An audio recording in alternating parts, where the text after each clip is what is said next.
Alright guys, welcome to day 4. We'll be reading chapters 10 through 12 of Genesis. Nations descended from Noah. Chapter 10. Now this is the genealogy of the sons of Noah, Shem, Ham, and Japheth. And sons were born to them after the flood. The sons of Japheth were Gomer, Magog, Madai, Javan, Tubal, Meshech, and Tyrus. The sons of Gomer were Ashkenaz, Riphath, and Togarmah. The sons of Javan were Elijah, Tarshish, Kittim, and Dodanim. From these the coastland peoples of the Gentiles were separated into their lands, every one according to his language, according to their families, into their nations. The sons of Ham were Cush, Mizraim, Put, and Canaan. The sons of Cush were Zeba, Havilah, Septa, Raman, and Sabteka. And the sons of Raman were Sheba and Dedan. Cush begat Nimrod, and he began to be a mighty one on the earth. He was a mighty hunter before the Lord. Therefore it is said, like Nimrod, the mighty hunter before the Lord. And the beginning of his kingdom was Babel, Erech, Akkad, and Calneh, in the land of Shinar. From that land he went to Assyria and built Nineveh, Rehoboth, Kala, and Resen between Nineveh and Kala, that is the principal city. Mizraim begat Ludim, Anamim, Lehabim, Naptuhim, Pathruzim, and Casluhim, from whom came the Philistines and Caphtorim. Canaan begat Sidon, his firstborn, and Heth, the Jebusite, the Jebusite, the Amorite, and Girgashite, the Hivite, the Archite, and the Sinite, the Arvadite, the Semirite, and the Hamathite. Afterward, the families of the Canaanites were dispersed, and the border of Canaanites was from Sidon as you go toward Gerard, as far as Gaza. Then as you go toward Sodom, Gomorrah, Admah, and Seboim, as far as Lasha. These were the sons of Ham, according to their families, according to their languages, in their lands and in their nations. And children were born also to Shem, the father of all the children of Eber, the brother of Japheth the elder. The sons of Shem were Elam, Asher, Arphaxad, Lud, and Aram. The sons of Aram were Uz, Hul, Gether, and Mash. Arphaxad begat Selah, and Selah begat Eber. To Eber were born 2 sons. The name of one was Peleg, for in his days the earth was divided. And his brother's name was Joktan. Joktan begat Almodad, Shelep, Hazar-methbeth, Jerah, Hadoram, Uzal, Diklah, Obal, Abimael, Sheba, Ophir, Havilah, and Jobab. All these were the sons of Joktan, and their dwelling place was from Mesha as you go toward Sephar, the mountain of the east. These were the sons of Shem, according to their families, according to their languages, in their lands, according to their nations. These were the families of the sons of Noah, according to their generations, in their nations, and from these the nations were divided on the earth after the flood. Chapter 11. The Tower of Babel. Now the whole earth had one language and one speech. And it came to pass, as they journeyed from the east, that they found a plain in the land of Shinar, and they dwelt there. Then they said to one another, Come, let us make bricks and bake them thoroughly. They had brick for stone, and they had asphalt for mortar.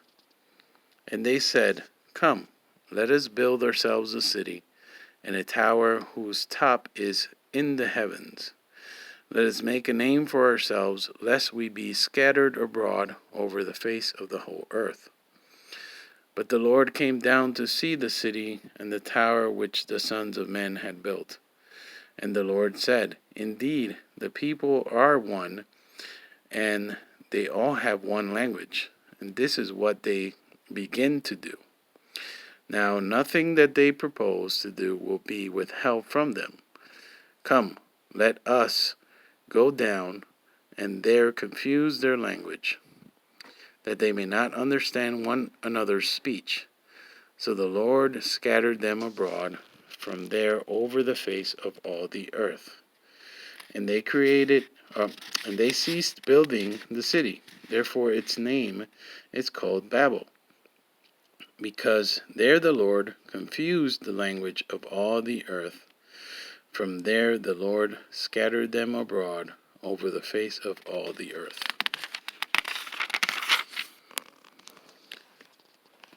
Shem's descendants.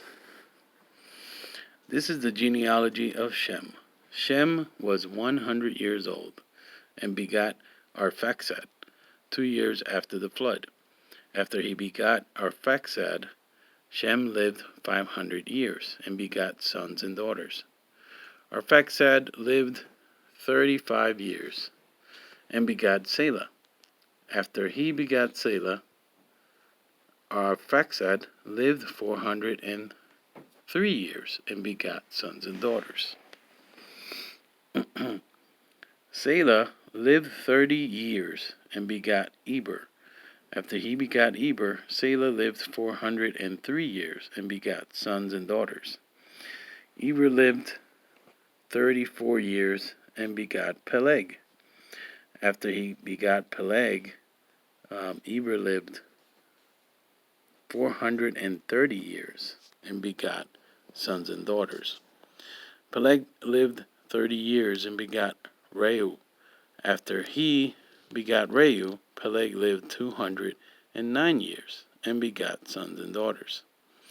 Reu lived 32 years, and begot Serug. After he begot Serug, Reu lived 207 years, and begot sons and daughters. Serug lived 30 years, and begot Nahor. After he begot Nahor, Serug lived 200 years, and begot sons and daughters. Nahor lived 29 years, and begot Terah. After he begot Terah, Nahor lived 19 years, and begot sons and daughters. Now Terah lived 70 years, and begot Abram, Nahor, and Haran. Terah's descendants. This is the genealogy of Terah. Terah begot Abram, Nahor, and Haran. Haran begot Lot. And Haran died before his father Terah in his native land, in Ur of the Chaldeans. Then Abram and Nahor took wives. The name of Abram's wife was Sarai, or Sarai, and the name of Nahor's wife was Milcah, the daughter of Haran, the father of Milcah and the father of Ishka. But Sarai was barren; she had no child. And Terah took his son Abram and his grandson Lot, the son of Haran, and his daughter-in-law Sarai, his son Abram's wife, and they went out with them from Ur of the Chaldeans to go to the land of Canaan. And they came to Haran and dwelt there. So the days of Terah were 205 years, and Terah died in Haran.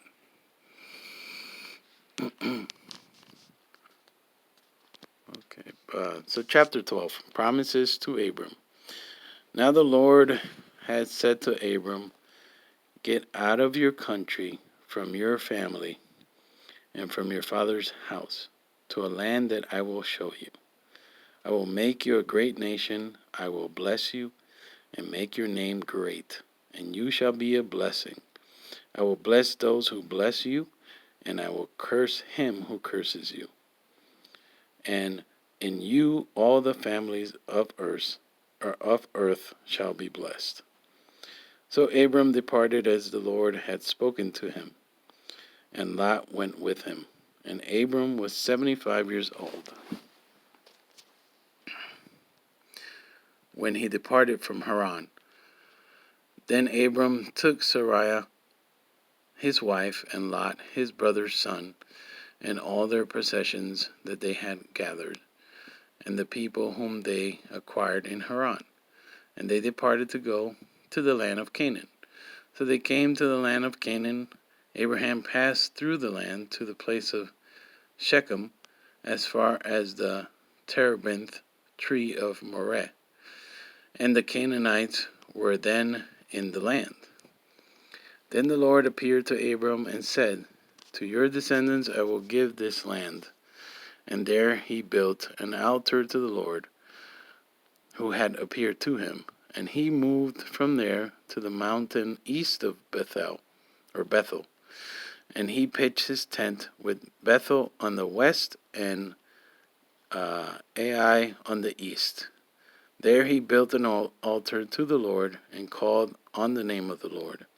So Abram journeyed, going on still toward the south. Abram in Egypt. Now there was a famine in the land, and Abram went down to Egypt to dwell there, for the famine was severe in the land. And it came to pass, when he was close to entering Egypt, that he said to Sarai his wife, "Indeed, I know that you are a woman of beautiful countenance. Therefore it will happen, when the Egyptians see you, that they will say, 'This is his wife,' and they will kill me, but they will let you live. Please say you are my sister, that it may be well with me for your sake, and that I may live because of you." So it was, when Abraham came into Egypt, that the Egyptians saw the woman, that she was very beautiful. The princes of Pharaoh also saw her and commended her to Pharaoh. And the woman was taken to Pharaoh's house. He treated Abram well for her sake. He had sheep, oxen, male donkeys, male and female servants, female donkeys, and camels. But the Lord plagued Pharaoh and his house with great plagues because of Sarai, Abram's wife. And Pharaoh called Abram and said, "What is this you have done to me? Why did you not tell me that she was your wife? Why did you say, 'She is my sister'? I might have taken her as my wife. Now therefore, here is your wife. Take her and go your way." So Pharaoh commanded his men concerning him, and they sent him away with his wife and all that he had. All right, guys. I'll see you tomorrow. God bless.